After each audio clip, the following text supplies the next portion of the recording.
कराची के इलाके कुरंगी सनती एरिया में मुलाजमत से निकाले जाने वाले फैक्ट्री मुलाजमीन का एहतजाज के बायस कुरंगी सनती एरिया की मरकजी सड़क पर ट्रैफिक की रवानी मुअत्तल हो गई। एहतजाज में खवातीन बड़ी तादाद में शरीक हैं। आपको बताएं, कराची सनती एरिया में मुलाजमत से निकाले जाने पर मुलाजमीन जो हैं उन्होंने एहतजाज शुरू किया है। इसरार बुखैरी मजीद बताएंगे। इसरार बताएगा क्या मुतालबात अभी तक सामने आए हैं मुजाहिरीन के। जी बिल्कुल, कराची कोरंगी सनती एरिया में मुलाजमत से निकालने जाने वाले फैक्ट्री मुलाजमीन का ये एहतजाज है। एहतजाज में खवातीन की बड़ी तादाद शरीक है। एहतजाज बिलाल चौरंगी और सिंगर चौरंगी के दरमियान किया जा रहा है। एहतजाज के बायस कोरंगी सनती एरिया पर जो मरकजी सड़क है उस पर ट्रैफिक की रवानी जो है वो मुअत्तल हो गई है।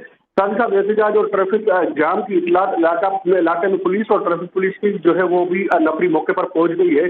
ट्रैफिक को मुतबादल रूट पर जो है गुजारा जा रहा है, ट्रैफिक पुलिस का कहना है। साथ ही साथ पुलिस की जानिब से मुजाहिरीन से मुज़ाकरात किए जा रहे हैं बगैर किसी नोटिस के, और उसके जो है फैक्ट्री मुलाजमों को अपने जो है मुलाजमत से निकाला गया है, उस पर एहतजाज किया जा रहा है। अब भी पुलिस मुजाहिरीन से मुज़ाकरात करने की कोशिश कर रही है ताकि रोड को खोला जाए। अभी तक मुज़ाकरात में कोई कामयाबी नहीं मिली। ताहाल एहतजाज मुजाहिरीन का एहतजाज अब तक जारी है। जी बहुत शुक्रिया इसरार बुखैरी।